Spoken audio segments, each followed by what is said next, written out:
Hey. Happy Thanksgiving, everybody. Hopefully, y'all are having a great time, spending time with family, eating that good stuff, you know what I'm saying? Eating that turkey or eating whatever it is that you're eating, and that you're spending time with family, having great laughs, all of that good stuff. Um, but today, we are going to be reacting to the first Thanksgiving. What really happened? Um, yeah, just wanted to drop this Thanksgiving video on Thanksgiving. I am pre-recording this though, as by this time I will be in Ohio with some family celebrating Thanksgiving. And yeah, so don't worry, guys. I'm actually somewhere else as you see this. So yeah, I'm on that vacation. Uh, but yeah, I just wanted to at least record this, so it could be uploaded on Thanksgiving and to have something uploaded. So yeah, let's check this video out and see what really happened on the first Thanksgiving. The first Thanksgiving. American schools generally teach a conventional story about the meeting of pilgrims and Indians that finished with an amazing dinner. The end. But there's more to the tale. This video will explain the events around the first Thanksgiving and how it's not the image ingrained in tradition. At the start of the 17th century, southern New England was home to a variety of busy communities within several confederations. These were the people of the first light, and they called their home the Dawnland. Political leaders were known as sachems and had been trading with Europeans for over 100 years before the Pilgrims. Relations soured only after deceitful Europeans kidnapped locals to sell as slaves. Permanent European settlement was impossible due to the already high population of native occupants. But in 1616, tradesmen introduced a disease to the Dawnland, whose inhabitants died in droves from a lack of immunity. In 3 years, up to 90% were wiped out in several confederations, including the Wampanoag. Their head sachem, Massasoit, was aware of how close they were to being subjugated by their unafflicted enemy, the Narragansett. He was determined to save his people from such a fate. This was the political world the Pilgrims were about to enter. The Pilgrims were not called Pilgrims by their contemporaries. They were known as Separatists, a branch of the English Puritans. King James hated Puritans and began persecuting them in 1604, so the Separatists fled to Holland, where they were free to worship. But because they feared losing their national and communal identity, the congregation wanted a new place to plant their church. They decided on America and asked King James for a patent that would grant them rights to build a colony. They planned to make a profit catching fish to pay off the debts to their investors. The Mayflower set sail on September 6th. 2 months later, Cape Cod was spotted and 16 men were sent ashore to inspect the area. Unfortunately, the settlers didn't know how to fish and food was running out. They resorted to stealing from graves, homes, and storage pits to keep everyone alive. Then came their first hostile encounter with natives, but no one was killed. On December 12th, they reached New Plymouth. They did not land on any specific rock, but folklore insists they did. Construction began in January. By winter's end, 44 settlers would be dead from bad conditions. In March, they were surprised when a man named Samoset walked into New Plymouth, greeting them in English. He told them they were building on top of a village called Patuxet, whose residents had all died from the recent epidemic. It belonged to the Wampanoag, and their chief, Massasoit, was watching them. The settlers were eager to trade, so 5 days later, Samoset returned with furs and companions, including Tisquantum. Known famously as Squanto, he had come to tell them in perfect English that Massasoit had arrived. After years of dealing with Englishmen, the sachem did not trust the newcomers. Edward Winslow was sent to be a hostage and declared the settlers' peaceful intentions. Satisfied, Massasoit walked into New Plymouth and was regally greeted by the governor. A peace treaty was created, ensuring mutual protection if attacked by enemies. With the help of Squanto, New Plymouth settlers began to fare better. He taught them how to grow crops and was absolutely vital as an interpreter. To the Separatists, he was a gift from God. But in fact, Squanto had been kidnapped from Patuxet in 1614 and shipped to Spain to be sold into slavery. He ended up in London at the home of a merchant who taught him English and arranged for Squanto's return to the Dawnland in 1619. But Patuxet was now gone, wiped away by the epidemic. Massasoit took him in with suspicion because of his years abroad, but needed a translator to parley with the newcomers. He eventually sent his warrior Hobamok to live among the settlers and keep an eye on Squanto. By fall, the settlers had a bountiful harvest and a feast was held to celebrate. Massasoit showed up with 90 warriors and 5 deer for the meal. For 3 days, the English and Wampanoag ate and entertained one another. This was the famous first Thanksgiving children learn about in school. However, the word Thanksgiving would not have been used by these settlers to denote a harvest feast. For Puritans, a day of Thanksgiving was a day of fasting while giving thanks to God in prayer. But the story of Pilgrims and Indians does not end here. During New Plymouth's first year, Squanto had been up to something. Realizing his substantial power as the only English speaker of his people, he conceived a plan to overthrow Massasoit. He persuaded locals he could command the English to make war or peace at his will. Hobomok was suspicious of Squanto and warned Governor Bradford. Soon enough, they discovered Squanto's plot and informed Massasoit, who was furious. He demanded Squanto be handed over for a swift execution. Bradford refused. The interpreter was too valuable to give up.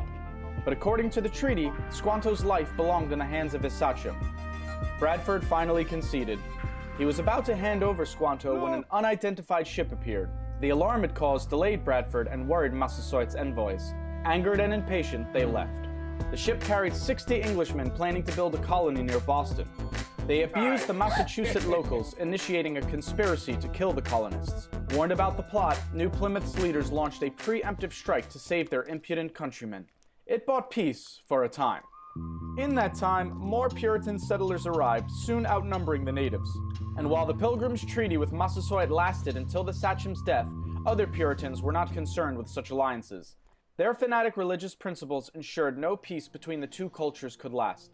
To Puritans, Native Americans were the other, wild, savage, godless. With such an ideology, the outcome was inevitable. If they did not convert to Christianity and surrender their cultural identity, they had to be eliminated. The first Thanksgiving was a brief moment of harmony between two worlds, but sadly it was short-lived. The capitalist opportunities the Dawnland presented, combined with zealous puritanical beliefs, were incentive enough to wipe away the native inhabitants. There is nothing wrong with sharing a feast of thanks with loved ones, but remember the true events that started the holiday, and not the fairy tale. Interesting. Wow. Well, that was honestly a great history lesson on what happened in the first Thanksgiving. I actually didn't know that. It's pretty interesting how how they basically colonized and they basically just took over, unfortunately, and killed all these natives.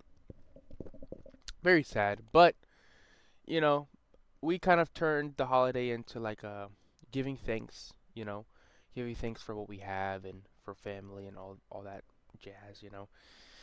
And yeah.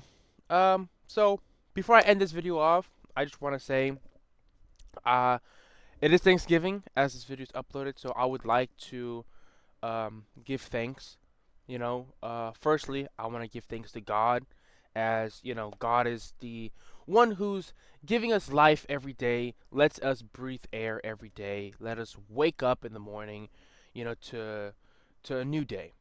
I want to thank God for um, putting me in the spot at life where I'm at now.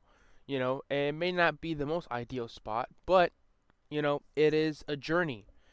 And I want to thank God for consistently putting not only me, but everybody through tests and trials, and and letting obstacles get in our ways. That way we're able to overcome and grow.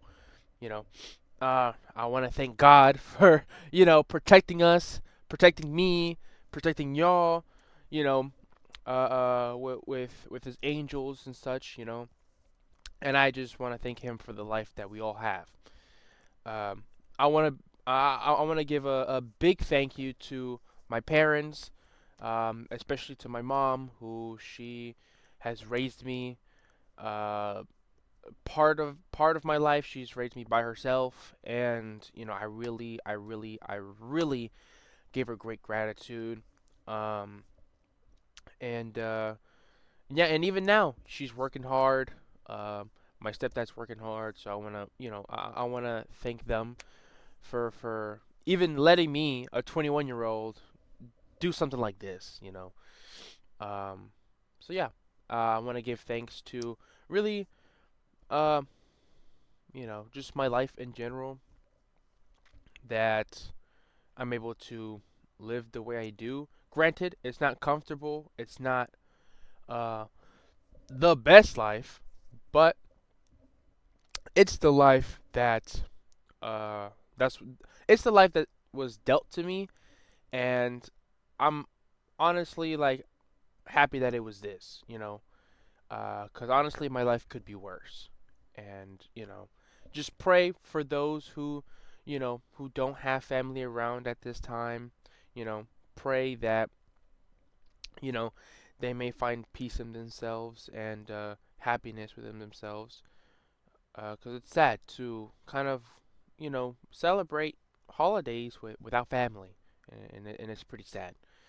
So yeah, I want to shout out a big thank you to y'all, to anybody who's watching. Thank you. Thank you for watching. It really means a lot to have um, people see my videos. Like, obviously, it's something that I don't necessarily expect because I'm not a big creator or anything like that. I'm really just starting off. It's only been a very few months since I've started this YouTube channel. And not only that, but I've also started the other 4 YouTube channels that I have. And so I think that, the fact that there are people who do watch my videos, and, no matter the number, the fact that you watching this video, the fact that you're watching this video just means a lot to me. And, you know, especially those who like the video, those who comment down below, really comment on any video. And I mean this not just for this channel, but for all of my channels. And I really want to give a big thank you to those who subscribe, because that also means a lot. And just, each for each subscriber, it gets me closer to my goal. And I just want to thank you guys for that. Thank you for supporting me, to whoever supports me. Um, really appreciate it. Uh, and the only way is up from now. You know what I'm saying? Only way is up. So, yeah. So thank you guys for watching. Um, and happy Thanksgiving. So yeah, that's gonna be it from me. And I'll see y'all in the next one. Peace.